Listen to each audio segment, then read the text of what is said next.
So the mind is the complication that eclipses the reality of your divinity.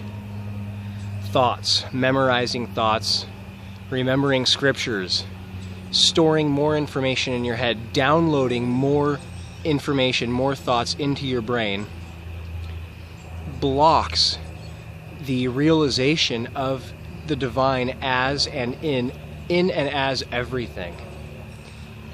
When you're trying to think, to realize God is not an intellectual venture. It's the thinking, it's the memorization, it's the conceptualization, it's the intellectualization that prevents you from realizing, from understanding, from having the experience of being God, being the totality, connected and intertwined with everything. As Jesus said it, be still and know I am God. He wasn't just saying just him.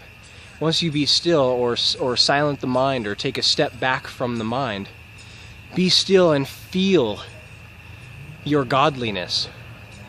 Underneath, beyond all your thoughts, all your brain thoughts that are obviously limited, because your brain is limited, your sense organs are limited, your body is limited. It cannot perceive outside of its own set default calibrations.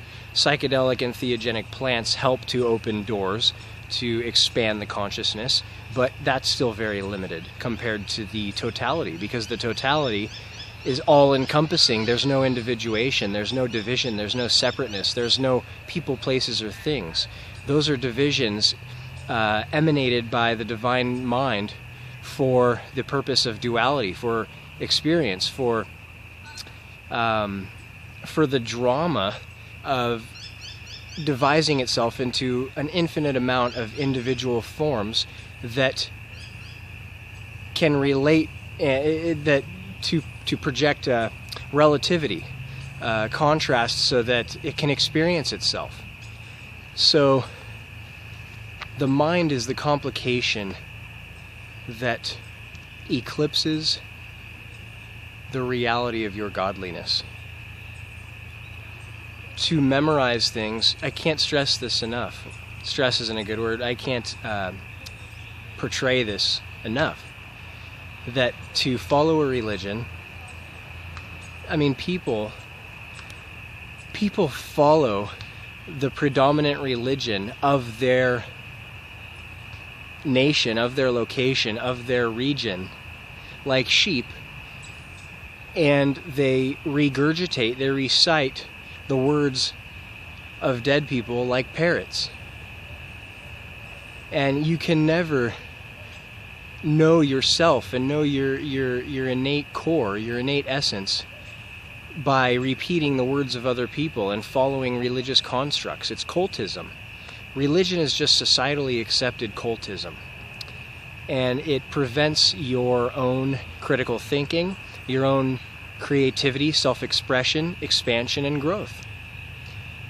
Because you're always going to be inside the box of the ideals, the ideologies of the books, of the book that you're following, of the church. You're never going to be able to go out of those bounds, and if you do, you're expected to feel guilt, fear, and shame for it. So to really realize God, that's why it's all about meditation, because you're taking a step back from the mind and you're being the witness to the thoughts that come in your mind, and you're realizing that you are the pure awareness, the pure consciousness behind the mind jargon, behind the monkey mind. And some of the greatest religions, they knew this. A lot of the religions are not nearly as limiting and disempowering as Christianity or modern day Christianity, because I truly think that Jesus did not ever meant to be put on a pedestal and worshipped. He was trying to spread the word of your own divinity. Is it not written in your law that I have said ye are gods? Jesus said that. He's trying to tell everyone that they are the divine, but they didn't get it. And they crucified him because he was claiming to be God in the flesh, which we are all offsprings of God. We're all God in the flesh. We are made of the fabric of the divine. There cannot be anything outside of the scope of God. There cannot be God and then other. God is the all-encompassing totality of everything. There cannot be separation from God, even if you wanted to. You're made of the fabric of God. You are God. You're the dance of the divine. You are God individuated into individual manifestations and unique expressions of the divine, just like the wave is to the ocean. It seems like it's individual and separate and unique to the ocean, but it re-emerges with the ocean and it has all the same characteristic traits of the ocean, or the raindrop to the ocean. So, yeah, so you are the totality. You are the divine God in its own play, experiencing a self-inflicted play. And there is no seriousness, there is no heaven or hell. The 10 Commandments are simple common sense. My conscience is my Bible. You don't need a Bible to tell you the 10 Commandments. They're common sense. They are innate. Spiritual truth is innate.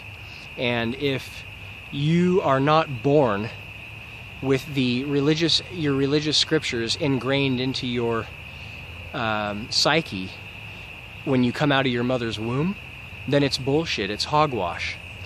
If you have to learn principles and ideologies from outside of yourself as you grow up, it's not the truth.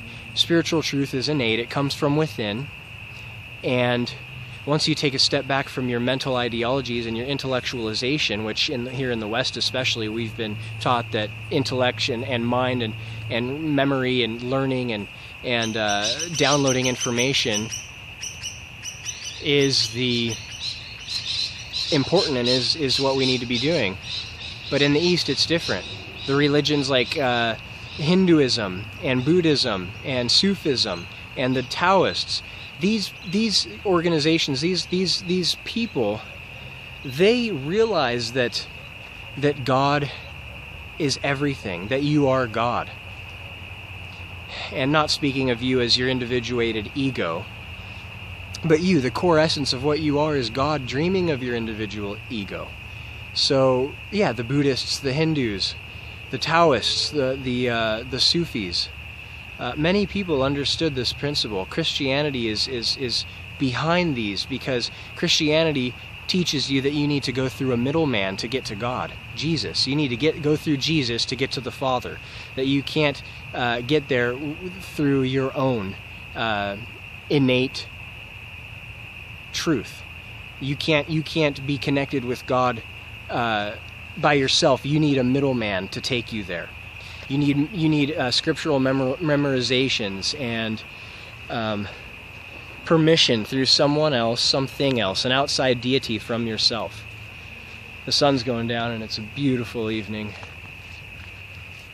I was just working out and I'm all sweaty, and just wanted to make this video because here, especially in the West, in the United States, people think that God is separate. They say, oh, I know God is real. I've experienced Him. Well, God is real, God is not real. God is you, God is the totality. God is the source dreaming of experience, of worlds. And God is not something separate from you. God is your very core essence. So, I urge you, I dare you to take a step back into meditation. Take a step back from the monkey mind and feel the godliness, feel the divinity that is pervading every molecule, every atom of your being. Peace.